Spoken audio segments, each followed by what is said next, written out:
Do you still keep in contact with anybody from? I did up until probably about 12 to 15 years ago. The guys that I was in with, we don't stay in close contact, but they're the group of guys that if I ever needed anything or if they ever needed me, all it'd take was a phone call. You might not have talked to them in 20 years, but you'd be there. Did you ever kill anyone in your service? I Yes. just want to know. Yes. Okay, let me ask that one. I'm just wondering That was his. about how many, since I'm already on this topic. Since you're already on that topic, as far as how many in firefights, I have no idea. I have 3 confirmed for long-range sniper, and there was probably many more that the group as a whole, you'd have to do a ballistics test to see which bullet killed them. Either that or which explosives got them. Any more stories you want to share? That's our last question. Probably one of the best ones was when the U.S. mined the harbors in Haiphong Harbor in North Vietnam. My group had been in North Vietnam for 3 days prior to them dropping the mines in by airplane. Our duty was to swim out in the harbor, make sure these mines were armed, and then swim out approximately 5 to 7 miles straight out to sea and be picked up by a submarine. It's really, Yeah, just swim out. it's really far. Yeah. That was an average swim. When I was in BUD/S training to eat breakfast in the mornings, your chow pass was hanging on a sea buoy 2.5 miles out to sea. You swam out, got the chow pass, hung it around your neck, and swam back in before breakfast. If you didn't have that chow pass, you didn't eat. Wow. Ask him what BUD stands for. What stands for? BUDS. BUD/S, What is BUD/S? B-U-D-S. That's Basic Underwater Demolition School. Wait, so you went to that as training too? Yes. That's 6 the first step in either UDT or SEAL training. Underwater Demolition Teams, UDT. Oh yes, my old pea coat. That was issued to me when Here's the information inside. that was issued to me in basic training. So talk about some other things you did in basic training, BUD/S camp and stuff they did. Well, basic training was, like I say, you learned to tie knots and you took tests in basic training. In BUD/S, you were taught how to scuba dive, you were taught hand-to-hand combat, you were taught how to fire all makes of weapons, take them apart, put them back together.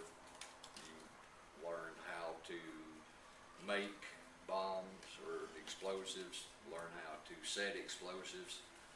We also went through jungle survival school, which they took us and dropped us in the Panama Canal zone, and we were to be gone for 10 days, and we had enough food. There was 4 of us. They split us up into four-person teams. They weighed us before we went in, and we had enough food for the 4 of us for 2 days. Wow. So we had to learn to live off the land. And my group came out, we had gained 3 pounds a man. What did you eat while you were there? Well, one of the reasons why I never got a good conduct medal was we happened to skirt a farm. So we got a couple of chickens for fresh eggs, we got a goat for fresh milk, and a pig for barbecuing.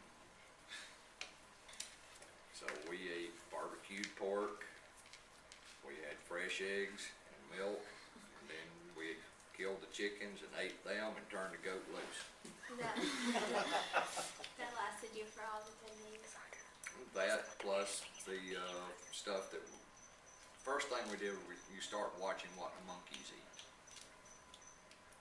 And you know anything that they eat, a human can.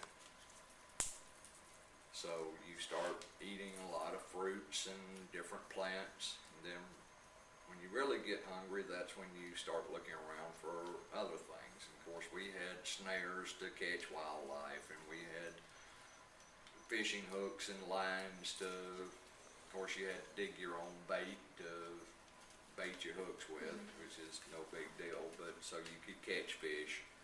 But we were about 4, maybe 5 days out when we ran across this farm, and we borrowed the stuff that we needed to survive with.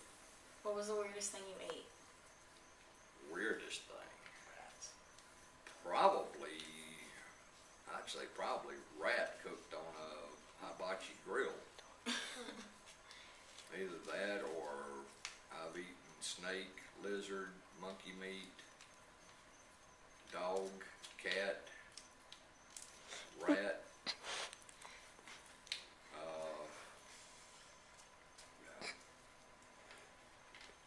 Fermented fish heads. That was a drink.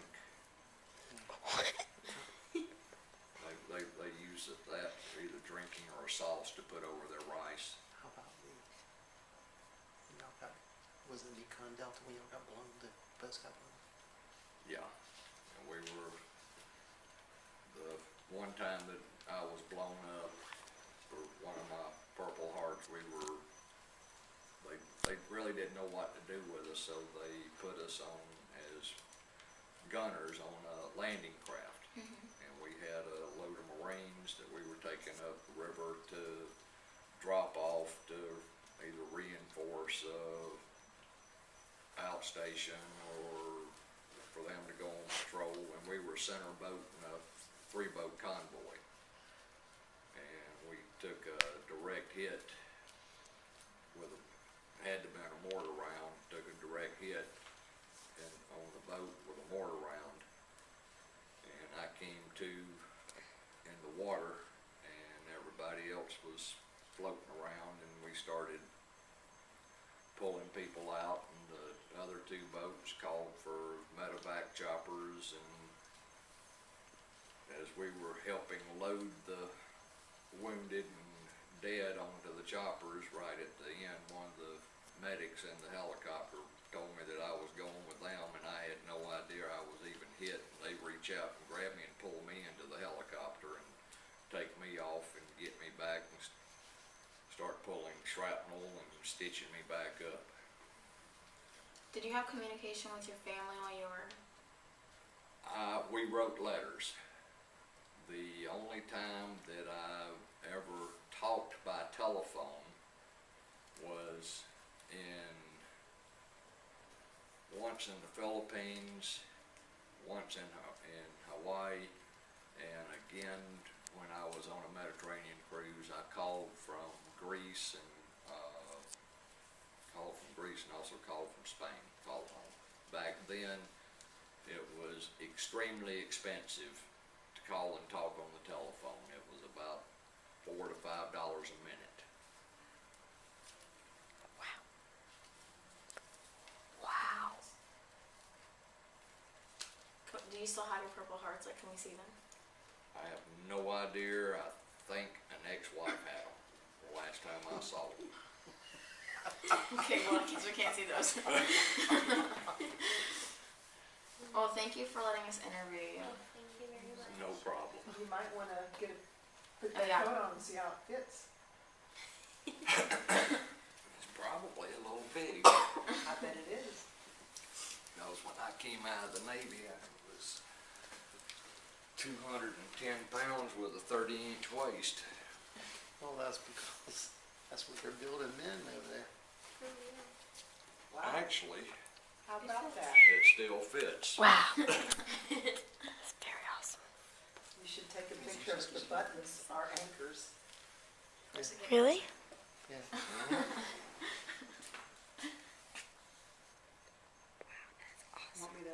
Get a flashlight? So you can see it? You can kind of see it, just not that well. Yeah, you can. Just it'd be better to flashlight, yeah. And I'm missing 2 buttons off of it. And that's your Navy seal or? Well, that's the anchor. Here, you- I was just looking at that. You wanna get that? and here you go. Chris will turn it sideways. It's gonna be- Company 019 B36 8809.